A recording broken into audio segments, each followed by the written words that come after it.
Al-akil mayakul madza yaf'alu wa hubi wal ghafil mayakul madza af'al. Orang yang punya akal karena sadar ini wilayah Allah, semua milik Tuhan, itu dia tiap hari berpikir besok Allah akan melakukan apa terhadap dunia ini. Kamu merencanakan suatu mau plesir ternyata gempa, mau wisata ke Rusia ternyata perang. Kamu tidak pernah tahu apa yang akan terjadi besok. Wa ma tadri nafsum madza taksibu ghadan.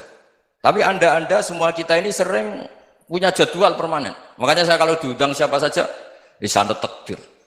Yang jelas Gus ini acara penting. Ya masih acara penting nak pangeran ngersakno piye? Kok ape dadi pangeran? Kamu kok mau jadi Tuhan? Itu kadang ya kiai. Penting Gus acara ini jenengan harus memastikan bisa. Loh kamu itu yang ngajarin tauhid, sesuatu itu biadillah kok bilang-bilang apa pasti. Kalau saya terus tak tobatkan loh kamu kata saya. Ya kalau gitu Gus bilang insya Allah. Wah itu hati saya, fisik saya, roh saya sudah bilang insya Allah. Tidak usah kamu latih kata saya. Nah hal-hal tauhid keseharian itu gampang sebetulnya. Wal ghafil yaqulu madza af'al. Tapi orang yang lupa Allah dia setiap hari bilang besok apa? Kita bisa melakukan apa? Seakan-akan dia itu aktor, dia penting, dia subjek permanen, dia. Padahal kita ini hanya objek kehendak Allah Subhanahu wa taala. Karena kita yakin sesuatu yang terjadi di alam raya ini kita tidak bisa apa-apa. Makanya saya sering ngaji, sering bilang saya. Ketika Anda mensifati Allah, dia yang menghidupkan. Sudah itu tanamkan, sehingga ketika kita mati, santai saja. Kenapa santai? Allah punya cara menghidupkan kita. Zaman kita hidup juga gak tahu caranya ngelola jantung, ngelola paru-paru.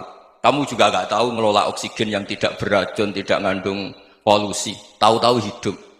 Gak ingin tua ya tahu-tahu tua, gak ingin mati tahu-tahu mati. Selama ini kita hidup juga gak tahu apa sebetulnya.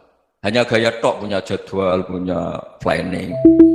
Kalau kamu bisa menentukan pilihan Anda, pasti Anda istrinya cantik, 4 neriman semua, kona'ah semua. Nyatanya enggak kan? Sudah 1 jelek, cerewet. Wah itu kan, nyatanya enggak bisa apa-apa Anda kan? Dan kamu bawa mati lagi. Itu kan, istri Anda juga gitu, punya keinginan, punya suami yang ganteng, yang jabat, yang neriman, yang enggak poligami. Ya enggak kesampaian juga. Kalau kita ngitung tingkat kegagalan kita itu gagal terus. Ya kan? Nah, terus ingat Allah, madza yaf'alu wa hubi. Orang yang punya akal selalu berpikir Allah itu menghendaki apa terhadap saya. Loh sama-sama orang melihat orang yang serius. Itu kata Anda itu pemikir berat, serius. Senang punya tokoh yang merengut tuh, karena kamu anggap serius. Tapi sebagian orang anggap orang yang serius itu wong merengut, wong masam, wong muka kok ditekuk.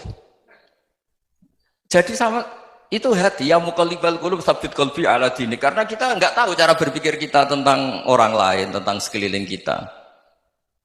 Misalnya kita orang baik yang jenis ngurmat fakir miskin, ada orang bangun masjid mewah itu janggal. Apa artinya masjid mewah kalau banyak orang kelaparan?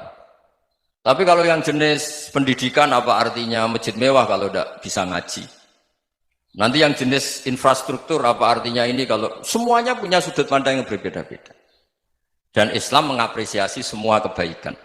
Tapi katakan semua kebaikan itu adalah kehendak Allah Subhanahu wa taala. Karena apapun baik Anda itu pakai fasilitas yang diberikan oleh Allah Subhanahu wa taala. Sehingga ini yang disebut qulillah tsumma darhum fi khawdihim yal'abun.